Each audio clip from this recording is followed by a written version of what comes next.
All right, let's go to a super chat now. We got coming in. If Atlanta is in the race, my bad. I thought I said like all else fails. If Atlanta's in the race, thoughts on Patrick Peterson and a fourth for a second, or if the Pats tank Gilmore and a fifth for first to pair with our young cornerbacks. It's interesting. You'd have to make that decision by the trade deadline, which isn't the most favorable to teams either in the hunt or outside the hunt. I think the second for Patterson might be about right. I kind of thrown in the fourth. Okay, whatever. I don't really think that makes a lot of sense for the other team. Like, they're not going to give away even late-round assets if they're not good. The first for Gilmore is also pretty intriguing to me. Didn't work out too well in the Mohamed Sanu trade and going the other way. I think Gilmore stays with the Patriots. I think Patrick Peterson, if the Cardinals struggle, maybe could make some sense.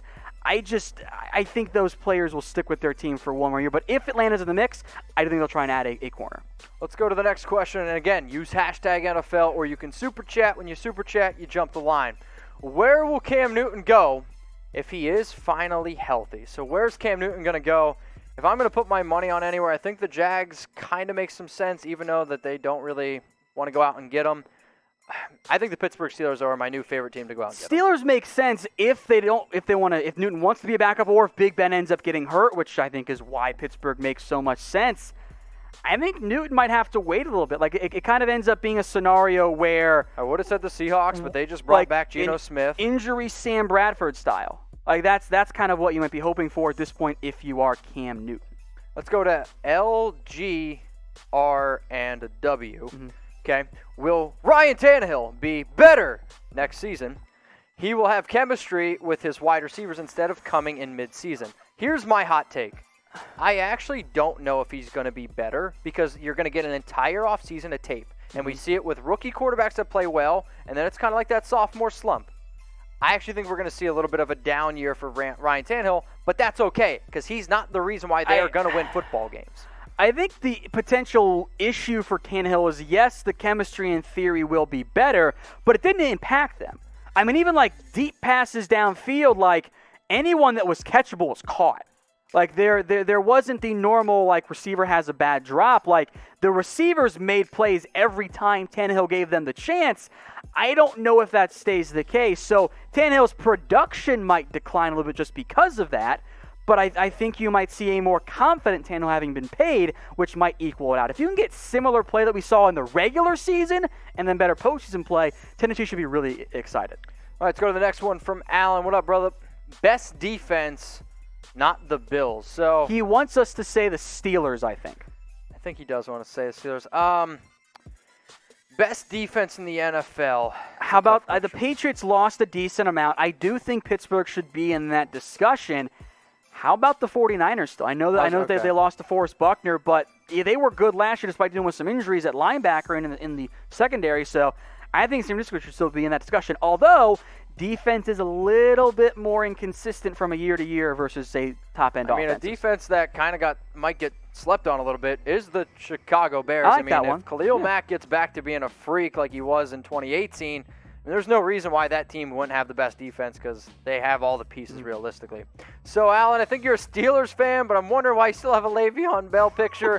But we want you to shout out your favorite NFL team. And if you want a face covering of your favorite NFL team, you can go to chatsports.com/staysafe. So, Tom, favorite NFL teams, who's repping in the comments section? Because we've been talking about maybe stirring up some new channels around here. Smokin' Raven says the Steelers suck.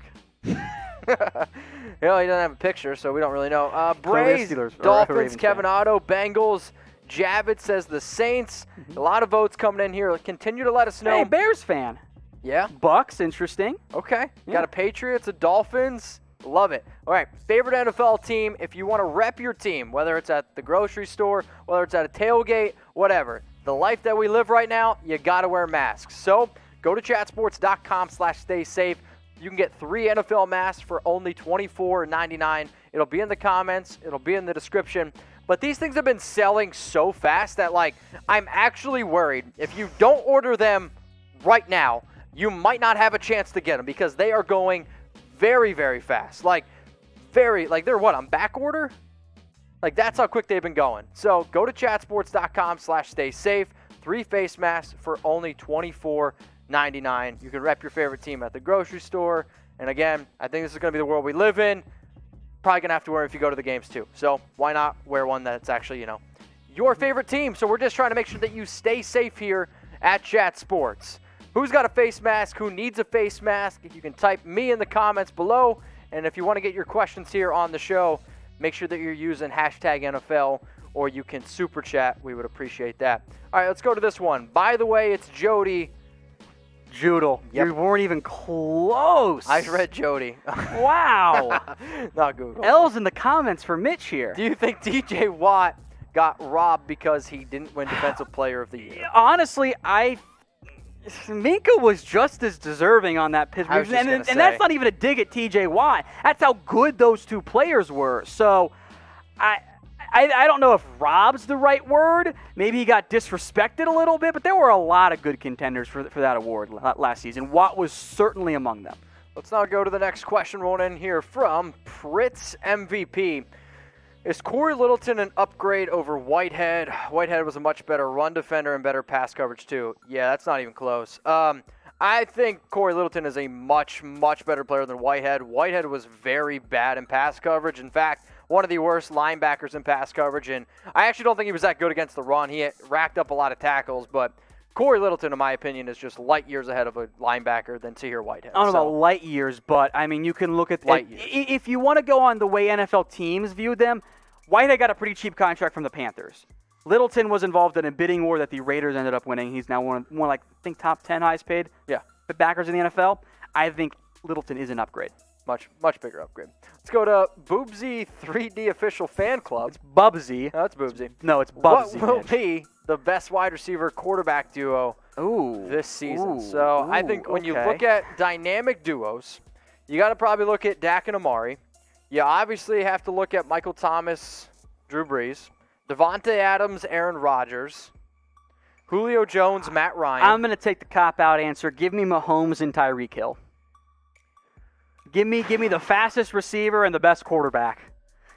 And I'll do what the Chiefs did. I'll run 4 verts every single play. All right, I'll be different then. I'll go with Drew Brees, Michael Thomas, the guy.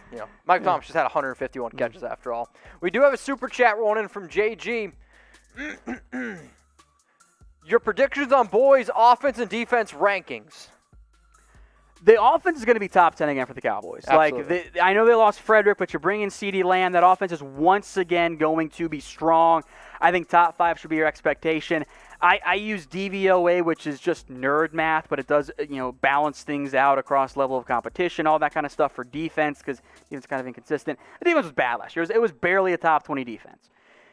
And they lost Byron Jones and Quinn. If you can get 15th, 16th defense, I think you take that as a win for the Cowboys. I mean, they have all the pieces there, too. I mean, yes, they lost some really solid players in free agency, but they have the pieces, and they have the young pieces, too, which I do think is very important. We got a super chat from I like this one. The Devil You Know. What will the Tampa Bay like Buccaneers Tom record Brady. be? Okay, that's clever. You get it? Yeah, that's not a new thing. I've just heard it for the very first time. Nerd. Tampa Bay Buccaneers, what will their record be? I think 10 wins is a realistic expectation for that team in a very tough NFC South that I think will be better than what the Panthers and Falcons were last year. Maybe not so much 9 Panthers. wins?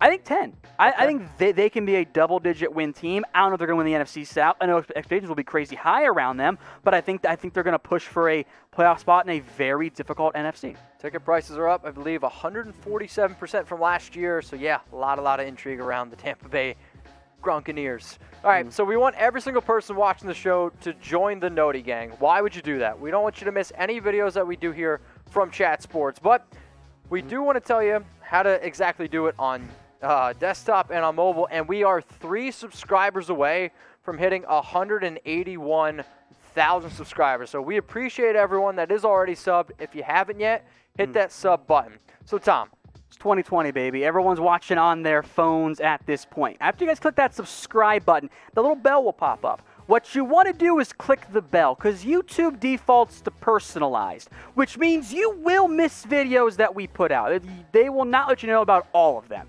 Turn it from personalized to all. That way, you'll have every video we do here at Chat Sports. You won't miss out on anything. And if you live in the past, maybe like my dad a little bit, you know, I love you, Dad. Maybe you're watching on desktop, okay? So if you're trying to turn your notifications on desktop, just click that subscribe button. If you're not already subbed, it's big in box like this. It'll be right next to it to the right. Then you can click that, hit all. And for those of you that aren't subscribed yet, wait, I just explained that. Those of you that aren't subscribed yet, yeah, click this box and then click the bell. Didn't do the best job, my bad. Bottom line, subscribe. All right, let's go to Bray. What up, Bray? Where will Logan Ryan sign? I think the Jets end up getting him. I know that report was very clearly premature, but they do have a need at the cornerback spot to make it to have it make sense, and it would allow Ryan, if he wants to play more on the outside. Now, he was a nickel corner for Tennessee, but if he's asking for $10 million, he's not going to get that. His price has to come down unless there's an injury, and even then, I'm not so sure. I'm seeing some Dolphins thrown in there and a Seahawks. I think the Jets ultimately make the most sense. Let's go to Jason. What up, Jason? Will the Chargers have a top 10 defense? They definitely could. It's just the issue with the Chargers is, can they stay healthy? I mean, they definitely have the pieces. Like, there is no doubt there. You got Bosa, you got James, you got Ingram. I mean, yeah, the real question is, are they healthy? If the answer is yes, guys like Derwin and Bosa and Ingram all healthy, they were top 8 in 2018. Yep. So I think if they stay healthy, the answer is yes, they will once again return to their top-end defensive form. Let's go to Dulce Maria Perez. Get a picture. Dulce Gabbana. Do you think Kyler MVP, Mahomes second-year MVP, and same with Lamar? Basically, can Kyler Murray do it? Can he do it? Absolutely. Yeah. He definitely has the pieces around him to do it. He's just in a tough division. I will say this, though. If Kyler Murray... That's the trend, right? If Kyler Murray can beat the 49ers, if he can beat Russell Wilson, if he can put up decent numbers with his arm and his leg, I mean, there is a sleeper pick. I do think it is Kyler Murray. Mm-hmm. But it is starting to turn into a very popular sleeper pick. Let's go to Kevin Otto, then we'll get to that super chat. What up, Kevin? Should the Bengals re-sign Joe Mixon or sign Larry Warford? So Mixon is looking for an extension. Yeah, and I think Mixon, the answer is probably yes, because I think he's going to hold out otherwise, which I think is smart for a back to do. But I think you can do both. Like, give Larry Warford his deal if it's 1 year, 7, 2, 14, 3, 15, whatever it ends up looking like. The Bengals feel more confident in their offensive line when, frankly, they really shouldn't. And I don't really get it from the Bengals perspective. So go ahead and re-sign Mixon because you're a young team with a cheap quarterback. You can afford to make that contract work out. And then protect your young franchise guy. Let's go to the next super chat here from Lord Mortland. No, I don't know. Lord Mortal Man 360. Got it. So why are the Raiders so slept on? I get it, they're young, but come on. I think it's the example that they really haven't been good, really only 1 year out of probably the last 20 years, right? I mean, it's really been the defense. So the defense, the Raiders haven't been top 20 in both yards against and points against since 2010. Now, they've added a lot of pieces. Do I like a lot of the moves that they've had? Sure, but the reason why the Raiders are slept on is because whether you're a Raider fan and you like it or not, quarterback controversy, young team, and a defense that's been very bad the last 10 years. There you go. I mean, we'll see if they can turn it around. They played a little bit better last year, but I would consider those reasonable reasons to not expect Las Vegas to make the postseason. Even though I think it's fair. I got my fingers crossed, though, that they're making the postseason. I got it fair. So who's going to win Super Bowl 55? Let us know here. I think when you look at a lot of the best teams in the NFL, I'm going to throw out the Saints, the Ravens, the Chiefs. The 49ers have got to be in the mix there, Tom. So my prediction, I'm not going to go with teams that made it last year. I'm going to go with the Baltimore Ravens going up against the New Orleans Saints. Who do you got in Super Bowl 55? I like that matchup quite a bit. Why don't I double down and go Chiefs-Cowboys again? Okay. That doesn't make a lot of sense, does it? I don't know if the Cowboys are going to pull it off. I like where the Chiefs are at. I'll go Chiefs, and I do like the Saints pick a lot. It's your one more year for Drew Brees. Can we get him MVP, please? He deserves one.